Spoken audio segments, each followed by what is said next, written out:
Guys आज की video leak से थोड़ी हटके है क्योंकि आज मैं आपको 6 ऐसी बातें बताने वाला हूं जो अक्सर हर लड़की पहली बार किसी लड़के में नोटिस करती है और शायद फिर उसके बाद उसे पसंद भी करने लगती है। पहला, साइलेंट कम्युनिकेशन स्किल, यानी कि वो आपकी बॉडी लैंग्वेज, आपकी पॉजिटिविटी और आपकी स्माइल को देखती है। दूसरा, मैनर्स, यानी कि आप दूसरों को कितना सुनते हो और उसके रिस्पेक्ट में आप किस तरह से जवाब देते हो। तीसरा, आपका पोस्चर, यानी कि आप किस तरह से खड़े होते हो, जिसमें उसका ध्यान आपके शोल्डर्स, चेस्ट और बैक पर होता है। चौथा, क्लीनलीनेस, यानी कि आप अपनी बॉडी में खासकर बियर्ड, नाखून और बालों को किस तरह से संवार के रखते हो। पांचवा, आपकी फिटनेस, यानी कि डोले शोले। और छठा, आपका परफ्यूम, यानी आप कितने महकते हो। सो गाइस, अगर आपके पास ये 6 चीजें हैं तो लड़कियों की आप पहली पसंद होने वाले हो। ऐसी अमेजिंग वीडियोस के लिए शेयर, सब्सक्राइब एंड लाइक। मिलते हैं अगली वीडियो में। दोस्तों, हाल ही में जब यूक्रेन के प्रेसिडेंट जेलेंस्की ने कहा कि मैं रशिया के प्रेसिडेंट पुतिन से बात करने को तैयार हूं, तो पूरी दुनिया की नजर इस बातचीत पर ठहर गई, क्योंकि जेलेंस्की ने साफ कह दिया कि अगर पुतिन के साथ बात नहीं बनी तो वर्ल्ड वॉर 3 होगा ही होगा। लेकिन ये चिंता तब और बढ़ गई जब पुतिन की ओर से एक और हैरान कर देने वाला फैसला लिया गया। दरअसल कहा यह जा रहा है कि पुतिन ने अपनी फैमिली को न्यूक्लियर बंकर में छुपा दिया है, जो साफ तौर पर इशारा करता है कि कहीं ना कहीं पुतिन के मन में न्यूक्लियर वॉर है, यानी कि वो इस बारे में सोच रहे हैं और अगर ऐसा हुआ तो तबाही निश्चित है। दोस्तों, आपको क्या लगता है, पुतिन ऐसा करेंगे या नहीं? हमें कमेंट सेक्शन में जरूर लिखिएगा और ऐसे ही इंटरेस्टिंग वीडियोस के लिए हमें लाइक, शेयर, सब्सक्राइब करना ना भूलिएगा। मिलते हैं अगले वीडियो में। गाइस, ये कहानी है जोमेटो कंपनी के एक डिलीवरी बॉय मुकेश की, जो बिहार के एक किसान का बेटा है। दरअसल मुकेश ने स्कूल के दिनों में ही एथलेटिक्स में 4 गोल्ड मेडल अपने नाम किए थे, लेकिन जब वो नेशनल लेवल पर खेलने गया तो किन्हीं कारणों से वो हार गया। इसकी वजह से वो डिप्रेशन में चला गया। तब उसके टीचर्स ने उसकी हौसला अफजाई की और कहा कि वो एक दिन जरूर जीतेगा। ये सुनकर मुकेश ने भी ठान लिया कि वो एक दिन जरूर जीतेगा। लेकिन मुकेश पर अपनी बहन, जो खुद एक स्टेट लेवल चैंपियन है, उसकी जिम्मेदारी भी थी, तो इसीलिए उसने जोमेटो में डिलीवरी बॉय का काम करना शुरू कर दिया। और जब जोमेटो से पहली बार उसे पैसे मिले तो उसने अपनी बजाय अपनी बहन के लिए स्पोर्ट्स शूज खरीदे। गाइस, भले ही मुकेश और उसकी बहन को उस तरह का सपोर्ट ना मिला हो जिस तरह का सपोर्ट उन्हें मिलना चाहिए, लेकिन वो कहते हैं ना कि ढूंढ लेते हैं अंधेरे में भी रोशनी। जुगनू कभी रोशनी के मोहताज नहीं होते। ऐसी अमेजिंग मोटिवेशनल वीडियोस के लिए शेयर, सब्सक्राइब एंड लाइक। मिलते हैं अगली वीडियो में। गाइस, घरों और दफ्तरों की दीवारों को पेंट करने वाला अमेरिका का एक पेंटर देखते ही देखते 1500 करोड़ रुपए का मालिक बन गया। जी हां गाइस, आप ठीक सुन रहे हैं। डेविड चो नाम के इस पेंटर ने साल 2005 में फेसबुक के हेड ऑफिस के लिए 45 लाख रुपए की पेंटिंग की थी। लेकिन तब फेसबुक स्टार्टअप था और उसके पास इतना पैसा नहीं था कि वो उस पेंटर को 45 लाख रुपए कैश में दे सके, और इसीलिए फेसबुक ने अपनी कंपनी के 45 लाख रुपए के शेयर्स उस पेंटर को दे दिए। और जब 2012 में फेसबुक का आईपीओ आया तो उन शेयर्स की कीमत 1500 करोड़ रुपए हो गई। My friend, that is the power of equity investment. So guys, अगर आप भी इस तरह के इन्वेस्टमेंट की पावर इस्तेमाल करके शेयर मार्केट में इन्वेस्ट करना चाहते हैं तो आज ही नीचे दिए गए डिस्क्रिप्शन बॉक्स के लिंक पर क्लिक करें, डीमैट अकाउंट खुलवाएं और अपना इन्वेस्टमेंट आज से ही शुरू करें। ऐसे अमेजिंग वीडियोस के लिए शेयर, सब्सक्राइब एंड लाइक। मिलते हैं अगली वीडियो में। गाइस, रतन टाटा जी को भारत का रतन भी कहा जाता है और कहा भी क्यों ना जाए।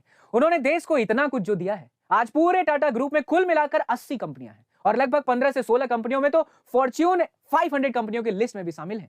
लेकिन आपने कभी सोचा रतन टाटा जी सारी बोर्ड मीटिंग्स को, इतने बड़े ग्रुप को कैसे संभालते होंगे? इसका एक सीधा सा जवाब है, and that is all about time management. दोस्तों, आपको ये जानकर हैरानी होगी कि रतन टाटा जी एक साथ 4 बोर्ड मीटिंग्स को संभालते थे, क्योंकि उन्हें टाइम मैनेज करना आता है। रतन टाटा जी जब ऑफिस जाने के लिए अपने घर से निकलकर अपनी गाड़ी में उस दिन की मीटिंग वाली फाइल को देखते हैं और तब वो जान पाते हैं कि उस दिन की मीटिंग का विषय क्या है और उसे किस तरह एक ही टाइम में खत्म किया जा सकता है। और इसी टाइम मैनेजमेंट की कला की दम पर आज वो देश के सबसे बड़े प्रतिष्ठित बिजनेस आइकन है। दोस्तों, अगर आप भी इस टाइम मैनेजमेंट की कला को सीखना चाहते हैं तो आज ही हमारे टाइम मैनेजमेंट कोर्स को एनरोल कीजिए, जिसका लिंक हमारे डिस्क्रिप्शन बॉक्स में है। तो जानिए टाइम को मैनेज करके कैसे लाखों रुपए कमाते हैं। मिलते हैं अगली वीडियो में।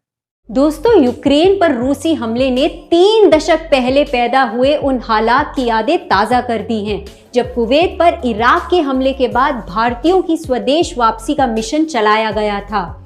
इस मिशन के तहत भारत सरकार ने पूरे 2 महीने तक भारतीय नागरिकों को कुवैत से अपने देश लाने का अभियान चलाया था। सन 1990 में जब इराक ने कुवैत पर हमला किया था तो एयर इंडिया के विमान वहां से 1,70,000 लोगों को सुरक्षित भारत लाए थे। इसके बाद एयर इंडिया का नाम गिनीज वर्ल्ड रिकॉर्ड में भी शामिल हुआ था। तो दोस्तों, क्या आप इससे पहले तक इस फैक्ट को जानते थे? हमें कमेंट सेक्शन में जरूर बताइएगा और ऐसे ही अमेजिंग इंफॉर्मेटिव वीडियोस के लिए लाइक, शेयर, सब्सक्राइब करना ना भूलें। दोस्तों, आज से तकरीबन 6 महीने पहले जिस शख्स पर अफगानिस्तान की पूरी इकोनॉमी टिकी हुई थी, जिसने अफगानिस्तान में $6 बिलियन का बजट पेश किया था, आज वो अमेरिका में उबर कैब चला रहा है। जी हां दोस्तों, हम बात कर रहे हैं अफगानिस्तान के पूर्व वित्त मंत्री खालिद पाइंदा की, जो अब अमेरिका की राजधानी वॉशिंगटन डीसी में उबर कैब चला रहे हैं। और यही नहीं, उनके पास रहने के लिए अब कोई घर भी नहीं है।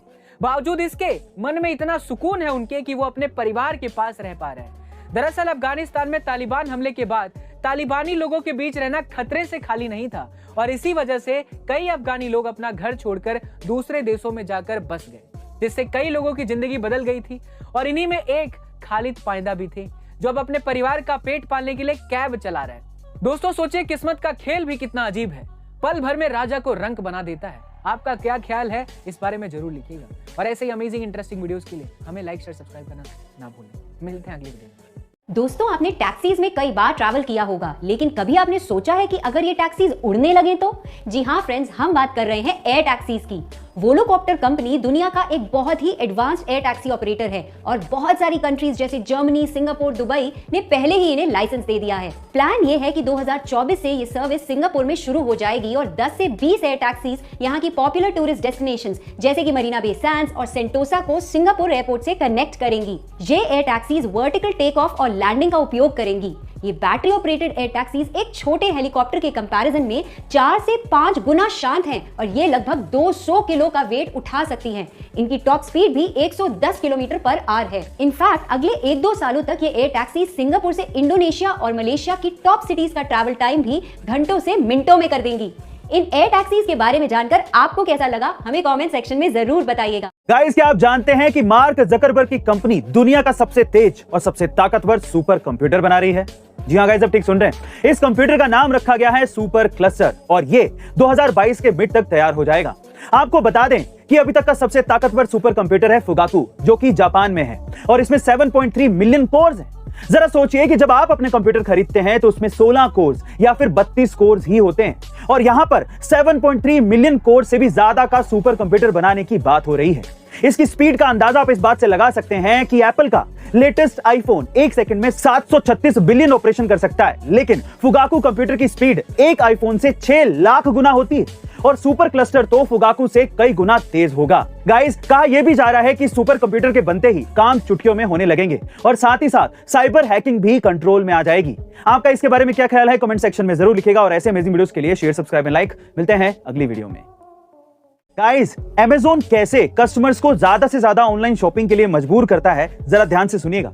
आज इंडिया में लाखों लोग ऐसे हैं जो ऑनलाइन शॉपिंग के लिए Amazon की प्राइम मेंबरशिप लेना प्रेफर करते हैं, क्योंकि Amazon अपनी प्राइम मेंबरशिप के साथ 1 साल के लिए फ्री और fast delivery, prime video, prime music, prime reading और एक्सक्लूसिव डिस्काउंट्स जैसे कई बेनिफिट्स देता है। लेकिन आपने कभी सोचा कि Amazon केवल 1500 रुपए में इतने सारे बेनिफिट्स क्यों दे रहा है? दरअसल Amazon आपको ट्रैप कर रहा है, क्योंकि अगर एक बार आप प्राइम मेंबर बन जाते हैं तो आपका माइंड अपने आप ही उन 1500 रुपए से मिलने वाले बेनिफिट्स को ज्यादा से ज्यादा इस्तेमाल करने के लिए सोचता रहता है और इन्हीं बेनिफिट्स का फायदा उठाने के चक्कर में आप सिर्फ Amazon से ही शॉपिंग करते रहते हैं और बाद में पता चलता है कि एक प्राइम मेंबर ने नॉन प्राइम मेंबर की तुलना में 3 गुना से ज्यादा शॉपिंग कर ली, यानी कि खर्च कर दिए। गाइस, अब तो आप समझ ही गए होंगे कि असल में फायदा कौन उठा रहा है। आपका इसके बारे में क्या ख्याल है, कमेंट सेक्शन में जरूर लिखिएगा और ऐसे अमेजिंग वीडियोस के लिए शेयर, सब्सक्राइब एंड लाइक। मिलते हैं अगली वीडियो में। साउथ इंडस्ट्री के नंबर 1 डायरेक्टर एस राजामौली की मोस्ट अवेटेड फिल्म RRR ने रिलीज होते ही इतिहास रच दिया है। जी हाँ गाइस, अब ठीक सुन रहे हैं। रिलीज के पहले दिन ही RRR ने 220 करोड़ रुपए की वर्ल्ड वाइड कलेक्शन और इंडिया में 156 करोड़ रुपए का कलेक्शन करके राजामौली की ही बाहुबली 2, मार्वल की एवेंजर और डीसी की बैटमैन को धूल चटा दी है। यही नहीं, 300 करोड़ रुपए से ज्यादा के बजट में बनने वाली इस फिल्म ने अमेरिका में भी 22 करोड़ रुपए कमाकर सभी भारतीय फिल्मों को यूएस बॉक्स ऑफिस कलेक्शन में पीछे छोड़ दिया है। यानी कि देश हो या विदेश, हर जगह सिर्फ आरआरआर का ही डंका बज रहा है। बहरहाल जिस तरह से ये ओपनिंग हुई है, कयास लगाए जा रहे हैं कि आरआरआर आगे चलकर 1000 करोड़ रुपए के ऐतिहासिक आंकड़े को भी छू सकती है। गाइस, आपका इसके बारे में क्या ख्याल है? कमेंट सेक्शन में जरूर लिखेगा और ऐसे अमेजिंग वीडियोस के लिए शेयर, सब्सक्राइब एंड लाइक। मिलते हैं अगली वीडियो में। गाइस, आमतौर पर जेल में रहकर कैदी सिर्फ अपनी सजा के दिन गिनते हैं और इंतजार करते हैं कि कब उन्हें जेल से रिहाई मिलेगी।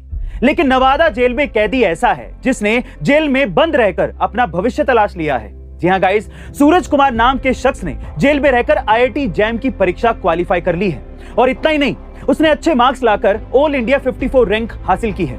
दरअसल सूरज बिहार के मोसामा गांव का रहने वाला है और उसने पिछले साल अप्रैल में 45 साल के शख्स की नाला निर्माण को लेकर बुरी तरह से पिटाई कर दी थी, जिससे उस शख्स की मौत हो गई थी और इसी जुर्म के लिए सूरज को जेल हो गई थी। लेकिन सूरज वैज्ञानिक बनना चाहता था और इसीलिए सूरज करीब 11 महीने से जेल में बंद रहकर भी जेल से ही सेल्फ स्टडी कर रहा था। बहरहाल सूरज ने पहले जो भी किया हो उसकी सजा वो काट रहा है, लेकिन अभी जो वो कर रहा है वो ऐसे कई दूसरे कैदियों के लिए प्रेरणा बन सकता है। आपका इसके बारे में क्या ख्याल है? कमेंट सेक्शन में जरूर लिखेगा और ऐसे अमेजिंग वीडियोस के लिए शेयर, सब्सक्राइब एंड लाइक। मिलते हैं अगली वीडियो में। दोस्तों, वैसे तो अंतरिक्ष में अक्सर अजीबोगरीब घटना होती रहती है, लेकिन हाल ही में एक ऐसी घटना सामने आई है जिसे सुनकर आपके होश उड़ जाएंगे। जी हाँ दोस्तों, अंतरिक्ष में एक हरे रंग का गोला दिखा है जो भूत की तरह दिखता है और गायब भी हो जाता है। यही नहीं, ये गायब होते हुए भी उसी जगह पर मौजूद होता है, लेकिन फिर भी किसी को नजर नहीं आता है। कुछ देर तक तो इस रहस्यमय भूतिया गोले ने वैज्ञानिकों को भी हैरत में डाल दिया था, लेकिन जब वैज्ञानिकों ने टेलीस्कोप का उपयोग किया तब इस रहस्यमय गोले का सच सामने आ ही गया।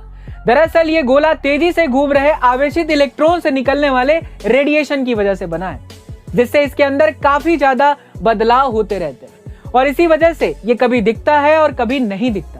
दोस्तों, आपका क्या ख्याल है इसके बारे में? हमें कमेंट सेक्शन में जरूर लिखिएगा और ऐसे अमेजिंग इन्फॉर्मेटिव वीडियोस के लिए हमें लाइक, शेयर, सब्सक्राइब करना ना भूलें। मिलते हैं अगले वीडियो में।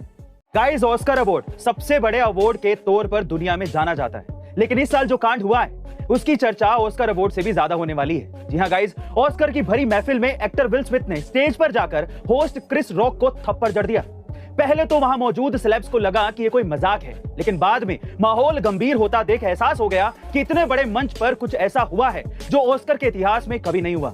दरअसल क्रिस ने विल स्मिथ की वाइफ जेडा के गंजेपन पर कमेंट करते हुए कहा कि फिल्म J.I. जेन में उन्हें गंजेपन की वजह से ही कास्ट किया गया था और उन्होंने अपने बाल नहीं कटवाए थे, बल्कि वो एलोपेसिया बीमारी से जूझ रही हैं, जिससे उनके सिर से सारे के सारे बाल गायब हो गए।